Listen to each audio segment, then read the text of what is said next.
Hey guys, it is time for July favorites.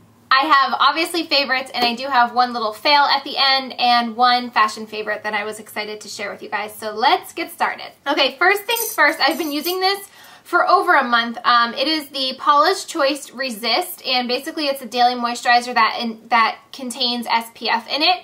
I have never tried anything from this brand. The company had sent me this and a few other products to try, which I really haven't tried yet.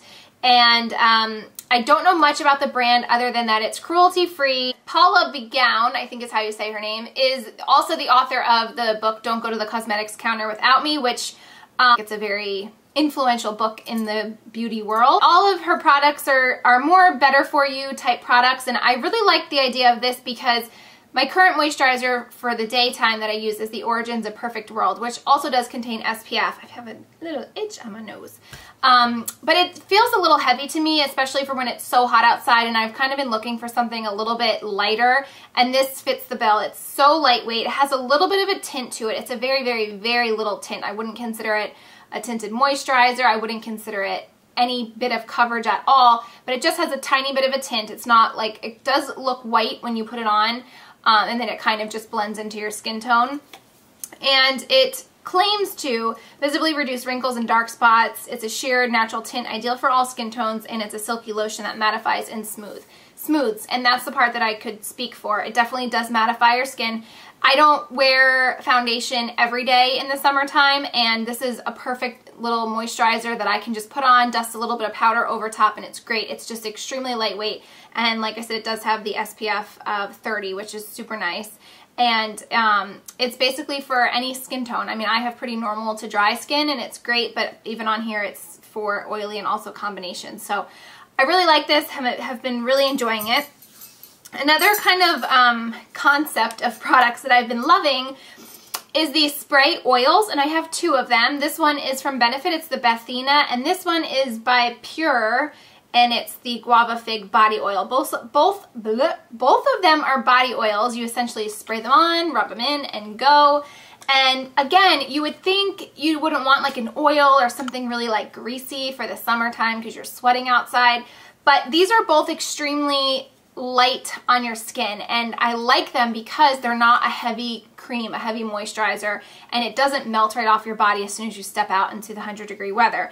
Both of them are very light scented, and I just kind of love this whole concept. My mom actually told me she just started using the Vaseline Spray and Go, and I did try it once, and I wasn't like totally impressed with it. I really like both of these products, and I think they're perfect for travels, for summertime. It's just really luxury version of a moisturizer. Next product I really feel like I'm gonna get slack for, and I almost didn't want to include it, but I wanted to be honest with you. It is the Chanel Vitalumiere Aqua Foundation. I know that this product is not good for you. I know that it contains not great chemicals, and it contains a lot of alcohol, and it has a bad rap as far as like the products and the chemicals involved in it. However, I cannot deny how it makes my skin look, and the fact that regardless of what is inside this, and regardless of the fact that it's not all great stuff for your skin, I've never had an adverse reaction. It doesn't break me out. It makes my skin look absolutely flawless. I actually am shocked that I'm even still mentioning this because I really thought last summer I was about to be finished with it, and I pulled this out a couple weeks ago to try to finish it up. I'm still using it, and I've since fallen in love with it. Now, will I repurchase it? No, because there are better foundations out there and better foundations for you, but I just can't deny the fact that it just makes your skin look gorgeous. And the thing I love most about it is it's a good coverage foundation, but it's so lightweight. I do sometimes set it with a powder if I know it's really hot outside, but a lot of the days I go without setting it, and it's perfect, and I love it, unfortunately. And then the last favorite makeup item I have is this palette from Terina Tarantino. It's the Sparklicity Gold palette. I've had this for a long time. I got it back in Sephora back when they were selling the brand there.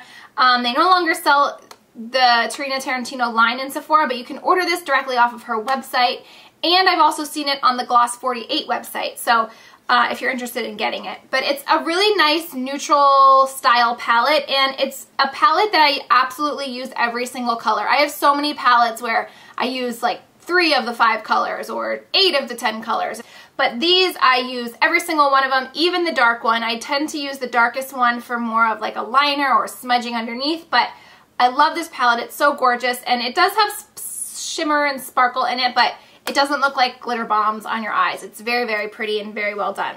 Now, as far as a fail, again, I'm going to talk about just kind of the concept that just doesn't work for me, and I have two products to show for that, and it is, in general, cream to powder foundations. Now, I've tried two, both of which I had samples from Sephora. The first one is by Benefit. It's the Big Easy, and a ton of you guys told me about this one. And the other one is the Marc Jacobs Cream to Powder Foundation. I have heard rave reviews about this. Could not wait to give it a try. Went into Sephora, got a sample. I hate these on my skin. That's a really strong word. I really dislike them on my skin.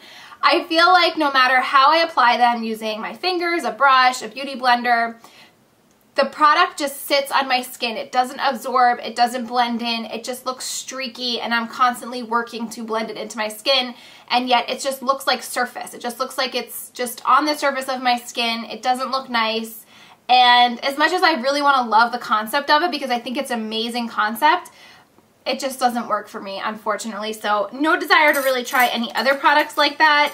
I just think I'll just stick to either cream or powder, but to go for a foundation that is like a transitional one is just not for me. And then my last product is a fashion favorite, and it is this little crossbody bag from Marc Jacobs, and I've had this for a long time too, and I'm blanking on the name of it, the actual like name. I'll put it here because I'll look it up. But obviously you guys know I have an extensive handbag collection, and as of recently, since having a baby, it's very rare that I have been showing them a lot of love, and the few days that I'm without a diaper bag, the last thing I want to be doing is carrying around a huge handbag, which, let's be honest, most of my bags are pretty on the huge side. So a couple weeks ago, I went to a Yankees game, and I wanted to bring the essentials for lip gloss, money, cards, sunglasses, hand sanitizer, you know, the essentials you take to a Yankees game.